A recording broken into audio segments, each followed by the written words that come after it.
कैसे एक पुत्र अपने पिता के वचन के लिए यमलोक पहुंचा। ये कथा है नचिकेता की, जो बाल्य आयु यमराज से भेंट करने पहुंच गया।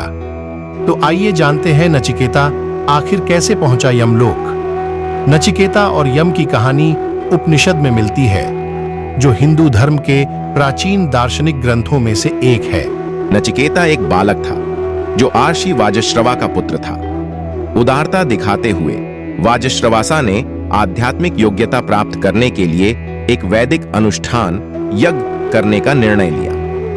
अनुष्ठान के दौरान आर्षि को अपनी संपत्ति उपहार के रूप में देनी होती थी।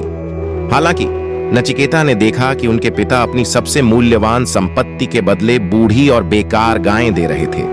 तब नचिकेता ने अपने पिता को कहा, पिताश्री, आप इस बूढ़ी और कमजोर गाय दान में क्यों दे रहे हो?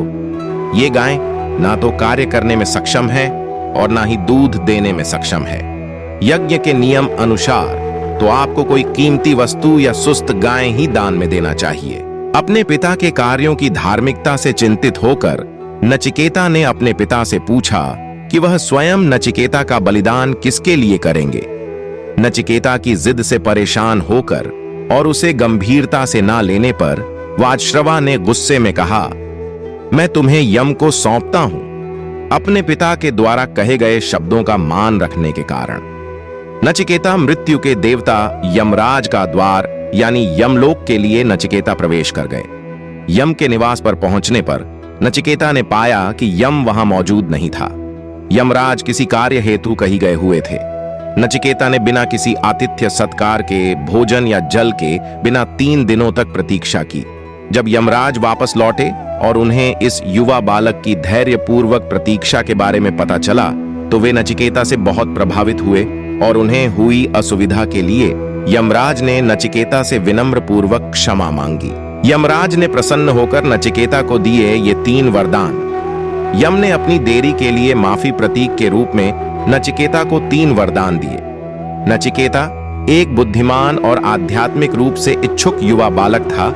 उसने आध्यात्मिक ज्ञान प्राप्त करने के लिए किया इन 3 वरदानों का उपयोग। पहला वरदान, नचिकेता ने अपने और अपने पिता के बीच शांति की बहाली के लिए प्रार्थना की ताकि उनके पिता उन्हें पहचान सकें और चिंता से मुक्त हो सके।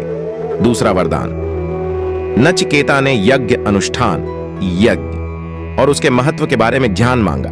वह इसे करने का उचित तरीका सीखना चाहता था। तीसरा वरदान, नचिकेता ने यम से स्वयं की प्रकृति और मृत्यु के बाद क्या होता है यह बताने के लिए कहा। तब यमराज कहते हैं, नचिकेता, ये सब जानने के लिए अभी तुम्हारी आयु बहुत कम है। तुम ऐसा करो, इसके बदले कोई और वरदान मांगो। पर नचिकेता नहीं माना। यमराज भी नचिकेता के बाल्यहट के आगे विवश होकर उन्हें यह ज्ञान देने को तैयार हो जाते हैं। तीसरे वरदान के जवाब में यम ने शाश्वत और अविनाशी आत्माना की प्रकृति की व्याख्या की। उन्होंने नचिकेता को भौतिक शरीर जो नश्वर है और सच्चे आत्म जो अमर है और मृत्यु से परे है के बीच अंतर के बारे में सिखाया। यम की शिक्षाओं ने स्वयं की शाश्वत प्रकृति को समझने और भौतिक शरीर और सांसारिक लगाव की नश्वरता को समझने के महत्व पर जोर दिया।